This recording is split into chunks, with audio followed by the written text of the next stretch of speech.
प्रणाम दर्शकों, आपका स्वागत है। आज की कहानी का शीर्षक है माइकल। माइकल एक छोटा बच्चा लगभग 2 ढाई साल का अपनी एक जॉइंट फैमिली के साथ रहा करता था। उस जॉइंट फैमिली में उसके दादा-दादी, ताऊ-ताई, पापा-मम्मी, भाई-बहन, बुआ सब थे।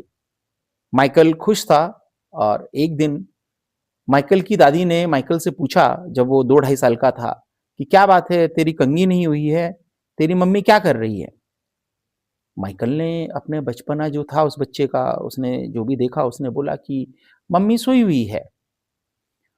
जबकि उसकी मदर बीमार थीं और वो दवाई खा के लेटी हुई थी। बच्चा इन बातों को नहीं जानता है। बच्चे ने जब ये बात कही क्योंकि एक जॉइंट फैमिली थी और दादी आग बबूला हो गई और दादी ने इस पे काफ़ी बातें माइकल की मम्मी को कहीं। माइकल की मम्मी ने खैर किसी तरीके से उस परिस्थिति को सँभाला और माइकल को बड़े प्यार से अगले दिन समझाया कि बेटा ऐसी बातें नहीं कहनी हैं और इन बातों से घर में लड़ाई झगड़े होते हैं, तो आपको ये बातें नहीं करनी है। माइकल कभी दादी के साथ रहता था, कभी बुआ के साथ रहता था, कभी चाचा के साथ रहता था, कभी चाची के साथ रहता था, कभी ताऊ के साथ, ताई के साथ, अपने मम्मी-पापा के साथ, इस तरह से उसका बचपन बीत रहा था।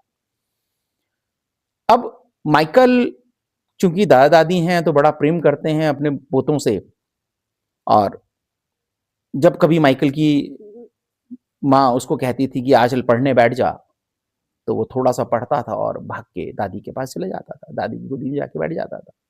दादी भी उसको लाड-प्यार कर रही थीं, अन्य बच्चों को भी करती थीं, उसको भी करती थीं। और एक दिन स्कूल का होमवर्क पूरा ना हो पाने के कारण माइकल की मदर जब माइकल को पीटने के लिए भागी, तो वो भाग के दादी की पीछे जाके छुप गया और जब दादी के पीछे जाके छुप गया, तो उसने वहाँ पे जाके दादी से कहा कि दादी मुझे बचाओ, मुझे बचाओ, मुझे बचाओ। तो दादी ने उसका प्रोटेक्शन कर दिया। जब दादी ने उसका प्रोटेक्शन कर दिया, तो उसको हिम्मत मिल गई। दादी ने उसके बाद उसको खाने के लिए नमकीन भी दे दी, वो और खुश हो गया। अब उसको लगने लगा कि अगर किसी चीज़ से बचाव करना है, तो आप किसी ऐसे के पास चले जाओ जो आपका प्रोटेक्शन करे और प्रोटेक्शन भी होता है और यहाँ पे कुछ खाने के लिए भी मिलता है। अब वो इस तरह से कभी अपनी ताई की बात अपनी माँ से बताए, कभी अपनी बुआ की बात अपनी दादी को बताए, कभी किसी की बात किसी को बताए और कहीं से वो टॉफ़ी लेता था, कहीं से लड्डू लेता था, कहीं कभी के साथ घूमने के लिए चले जाता था और अन्य प्रकार की कई-कई गतिविधियाँ कर रहा था। समय बीत रहा था, वो इस तरह से धीरे-धीरे बड़ा हो रहा था। अब वो बड़ा हुआ, स्कूल जाने लगा। स्कूल में भी उसको इन सब चीज़ों में मज़ा आने लगा। स्कूल में भी वो अपने कामों को जब करता, तो अपने कामों के करने के साथ-साथ वो टीचरों से दूसरे बच्चों की शिकायत करने लगा, झूठ-झूठ बताने लगा, टीचरों से दूसरे टीचरों की बुराई करने लगा, बोलने लगा कि वो मैडम आपके लिए ऐसा कह रही थी, वो मैंने सुना, सर वो आपके लिए ऐसा कह रहे थे। वो बच्चों को भी आपस में लड़वाता और उनके सामने बहुत अच्छा बन जाता। स्कूल में भी उसने कई टीचरों के बीच में लड़ाई करवाई, प्रबंधन के बीच में भी उसने कई बार इस तरह के तनाव भरे माहौल कर दिए। दोस्तों को भी थोड़ा बहुत उस पे शक हुआ करता था कि शायद ये हमारी बातें जाके क्लास टीचर को बताता है या प्रिंसिपल साहब को बताता है, हमारे बीच की बातें कैसे वहाँ तक पहुँच जाती हैं।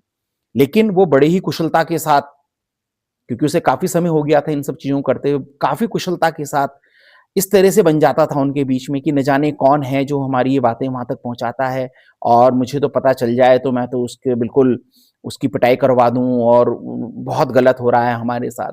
और वो कोई भी जो बातें होती थीं, उनका प्रयोग करके अपने लिए फ़ायदा लिया करता था।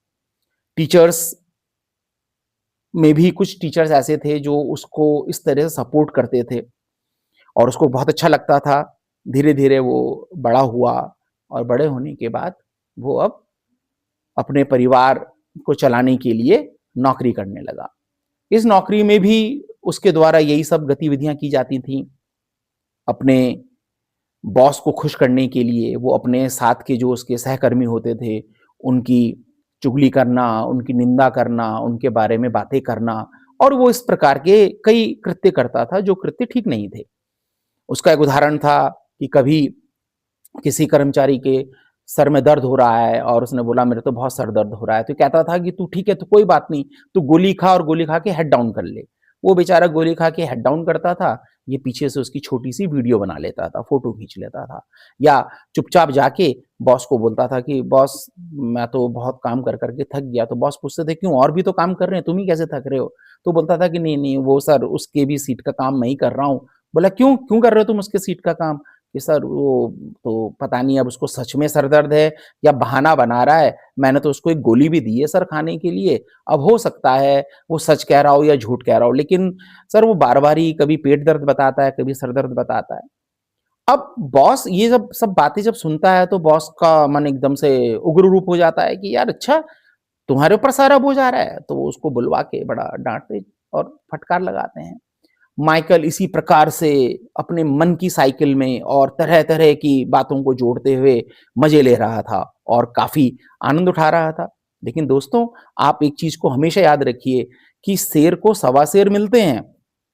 ये जो माइकल वहाँ शेर बना हुआ था और जो पूरा आनंद लिया करता था, इसको एक बार सवा शेर का सामना करना पड़ा।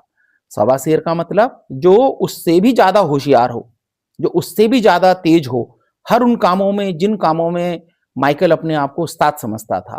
क्योंकि माइकल की तो लगभग आधी ज़िंदगी इन्हीं कामों में बीत गई थी, इधर की बात उधर, उधर की बात इधर और इस तरह से ही वो अपना चला रहा था, सारे काम कर रहा था। अब हुआ क्या, एक ऐसी ही प्रवृत्ति का व्यक्ति जैसी माइकल की प्रवृत्ति थी भाई, क्योंकि माइकल कोई अकेले ही थोड़ी है संसार में, माइकल जैसे असंख्य घूम रहे हैं संसार में। तो माइकल जैसी प्रवृत्ति का ही एक व्यक्ति आगे चलकर उस कंपनी को ज्वाइन कर लेता है और उसके बॉस के तौर पे आ जाता है। अब माइकल की तो जो आदत है, माइकल अपनी आदत से मजबूर है और माइकल जाता है और बॉस को खुश करने के लिए तरह-तरह की बातें करता है। वहाँ पे बताता है कि साहब वो व्यक्ति ऐसा है, सर वो व्यक्ति ऐसा है, वो तो अपना काम नहीं करता है, सर वो तो काम पे ध्यान नहीं देता है। पूरा जो दुकान है उस दुकान को मैं ही चला रहा हूँ, मैं ही ग्राहकों को देखता हूँ, सारे ग्राहक का देख लीजिए, आप किसी से भी फ़ोन पे बात करके देखिए, सब बोलेंगे कि माइकल ही उस दुकान को चला रहा है, माइकल ही कपड़ों की तय करता है। वो कपड़े की दुकान में काम करता था कि सारे कपड़े दिखाने का, छाँटने का, पैकिंग करने का और आफ्टर सेल भी अगर किसी को कोई दिक्कत आ रही है, कपड़े में डिफेक्टिव है तो वो उसको देखता था। क्योंकि माइकल की एक बड़ी ख़ासियत थी कि माइकल क्या करता था, काम नहीं करता था पर काम की फ़िक्र बहुत करता था और काम का ज़िक्र भी करता था। बॉस खुश हो जाता था इस बात पे कि अरे नहीं बढ़िया है, क्योंकि बॉस तो वहां पे मैनेजर साहब थे, वो तो वहां पे एक सेल्स बॉय था, लेकिन हरकतें उसकी बिल्कुल ऐसी रहा करती थी जैसे कि दुकान का मालिक वो स्वयं है, क्योंकि आदत ही उसकी ऐसी थी, वो इस तरह से ही करके अपना जीवन चला रहा था। समय बीता आगे और उसने यही सब चीज अपने नए बॉस के साथ करनी शुरू कर दी। अब बॉस भी अपने जमाने का माइकल था। बॉस समझ गया कि यदि इस व्यक्ति को मैं ज़्यादा समय तक यहाँ रखूँगा, तो ये मेरे को नुकसान पहुँचा सकता है। और एक दिन माइकल के बॉस ने देखा और चीज़ों को समझते हुए एक योजनाबद्ध तरीके से माइकल को दुकान से निकलवा दिया। माइकल रोने लगा, माइकल कहने लगा, "मैं तो इस दुकान के लिए मैंने इतना काम किया है, आप मेरे को यहाँ से निकाल रहे हैं।" मालिक ने कहा, "भई मुझे नहीं पता, लेकिन तुम्हारी शिकायतें आती हैं।" अब माइकल रोने लगा, माइकल गिड़गिड़ाने लगा, माइकल बॉस के पास गया कि बॉस मेरे साथ ये क्या हो गया, किसने कर दिया? तो जो बॉस थे वो कहने लगे, भाई पता नहीं किसने तुम्हारे साथ ऐसा कर दिया और मुझे पता चले तो मैं उसको सबक सिखा दूँ। माइकल की आँख में आँसू थे, लेकिन ढीठ बहुत था, उन आँसुओं को नीचे नहीं गिरने दे रहा था, प्रतिशोध की ज्वाला लेकर वहाँ से निकल पड़ा। अब ये जो कहानी है दोस्तों, ये कहानी का अंत हम यहीं पे करते हैं। ये कहानी हमें एक सीख देती है, ये कहानी हमें एक ये सीख देती है कि अगर कोई व्यक्ति बचपन में इस तरह की गलत आदतों को घर कर लेता है, उन आदतों को स्वीकार कर लेता है, उन आदतों को अपने साथ जोड़ लेता है, उन आदतों से दोस्ती कर लेता है, तो धीरे-धीरे करके ये आदतें, ये कुरीतियाँ उसके अचेतन मन में टकराने लगती हैं और अचेतन मन में जब वो चला जाता है, तो बार-बार अनायास ही वो इस तरह की हरकतें करने लगता है। तो इस प्रकार से आज की कहानी से हमें शिक्षा मिलती है कि अगर आपके आस-पड़ोस में कोई भी इस तरह से बच्चा है जिसको उसके परिवार के लोग सपोर्ट कर रहे हैं गलत चीज़ों के लिए, तो वो आगे चल के समाज के लिए, देश के लिए खतरा बनेगा।